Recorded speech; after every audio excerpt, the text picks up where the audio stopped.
శ్రీమాత్రే నమః. ఉమాసహస్రం చతుస్త్రింశస్తబకః. విదితమహిమా విశ్వధానదనేకవిధాద్భుతాత్ ప్రథితచరితः సర్వాలోకప్రతాపవివర్ధనాత్ ప్రకటితగుణః పాపధ్వాन्तप्रसारनिरोधनात् प्रदिशतु शिवाहासोभासां निधिः कुशलानि मे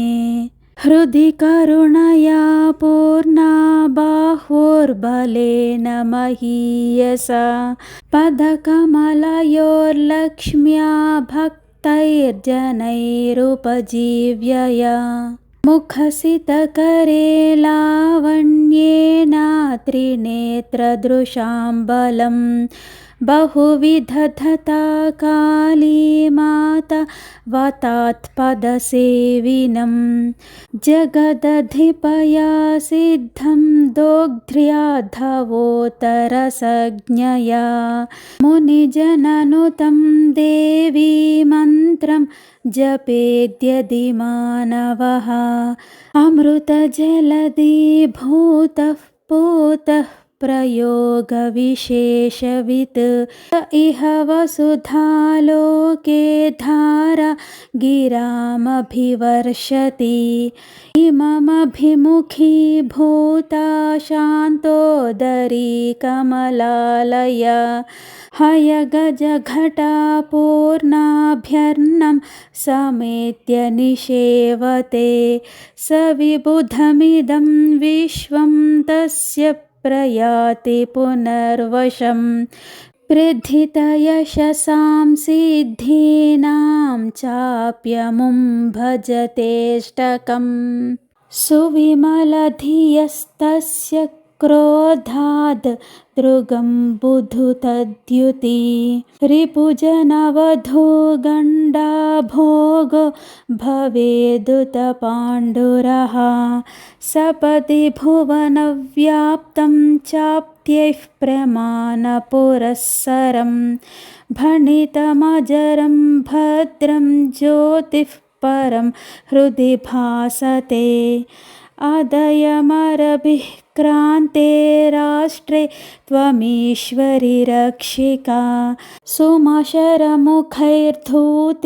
चित्ते त्वमीश्वरि रक्षिका प्रबलदुरितैर्ग्रस्ते वंशे त्वमीश्वरि रक्षिकाप्यसृजति जलं मेघे मोघे त्वमीश्वरि रक्षिका भगवति निजौ साक्षात् पुत्रौ बृहस्पतिपावकौ गणपतिगुहावेतौ वेशान्तरव्यवहारतः भरतधरणीखण्डे हेतोः कुतः कृतसम्भवौ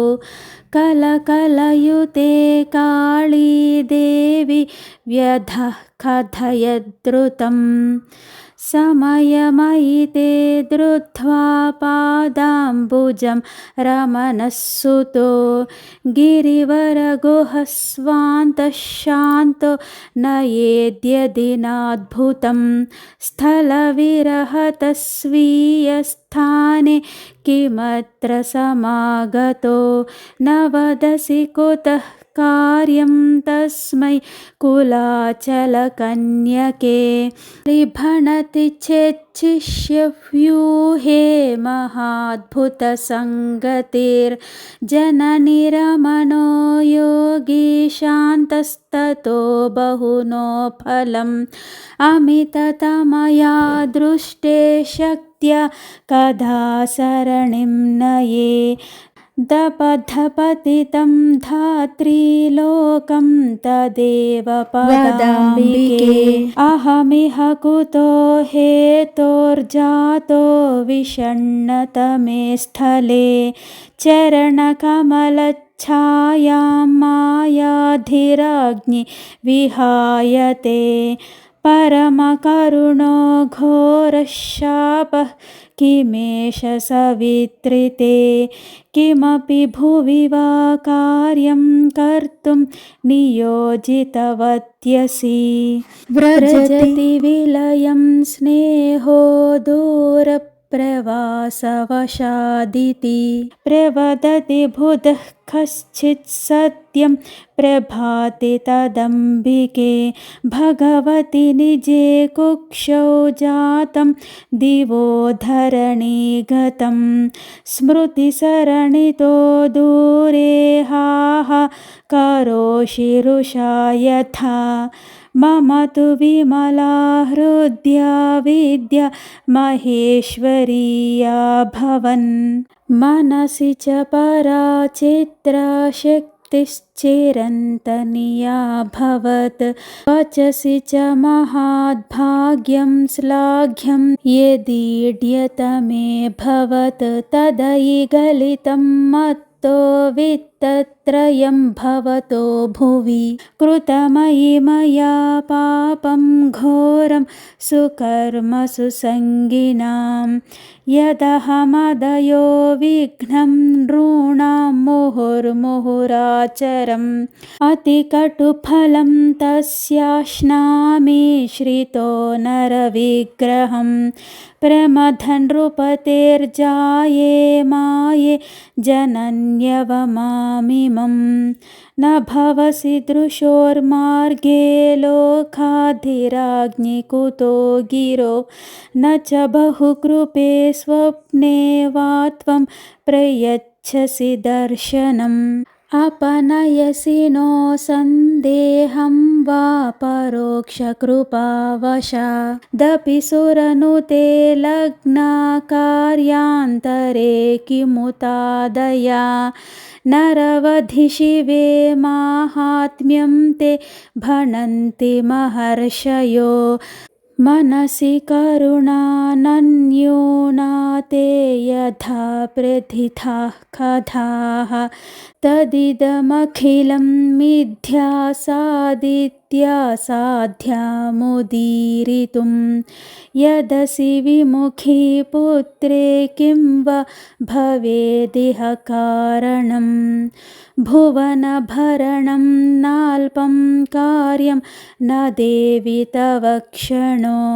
गुरु च बहुलं कृत्यं नित्यं तवास्ति न तन्मृषा न तव कठिनं मौनं निन्द्यं तथापि न पार्वती स्मर सकृदिमं दीनं पुत्रं तदेव ममाधिकम् न भवति सुधाधारा वर्षादयं मुदितस्तनौ मधुमदमुषां वाचां सर्गान्न चाप्ययमुधत्तः तव पदयुगे निष्ठालाभान्न तृप्यति चाप्ययम् भगवति चिरात् सन्देशं ते सुतः प्रतिवीक्षते किमिह भुवने कर्तव्यं मे किमर्थमिहागतो तस्म्यवनी जगतां कं वोपायं श्रये निजशक्तये किमपि स्वान्ते ध्वान्ते यथा परिदृश्यते स्फुटमभयदे वक्तुं किञ्चित् श्रमं त्वमुरीकुरु न मम परमे मुक्तावाशा न वा विभवाष्टके न च गजघटापूर्णायां वा माहेश्वरि सम्पदि न च मधुमुचां वाचां सर्गे निरर्गलवैभवे मुनिभुवि कुतो जातः सोऽहं तदेव समीर्यताम् प्रथममनघं वाञ्छाम्यन्नं सदा रसुतातिथेः भगवति ततः पादद्वन्द्वे तवाविचलां स्थितिम् अधसुरजगद्वार्ता ज्ञानं सवित्रि ततः परं मुनिभुवि भवे हेतुं ज्ञातुं मृगाक्षिपुरद्विषः यदि तव कृपा पुत्रे भक्ते पदाम्बुजवन्दिनी व्रतशतकृशे शीर्षां भोजामृतं त्वयि जुह्वति भरतधरणी सेवालोले भवप्रियभामिनी स्वयमुपदिशामोष्मै योग्यं विधानमनाविलम् जननि जगतां स्वल्पे कामेऽप्ययं त्वयि लम्बते पुरभिदबले मध्ये कामेऽप्ययं त्वयि लम्बते बहुलकरुणे श्रेष्ठे कामेऽप्ययं त्वयि लम्बते भगवति परे वीते कामेऽप्ययं त्वयि लम्बते तनुभुवि मयि प्रीत्या वाम्भात्रिलोकविदायिके पदयुगरते वात्सल्याद्वा पुरारिपुरन्ध्रिके स्वविमलयशोगानासक्ते कृपावशतोऽधवा परुषमजरे मौनं त्यक्त्वा स्फुटीकुरु मे गतिं जयतु भरतक्षोणीखण्डं विषादविवर्जितं जयतु गणपस्तस्य क्षेमं विधातु मनामुनिः जयतु रमणस्तस्याचार्यो महर्षिकुलाचलो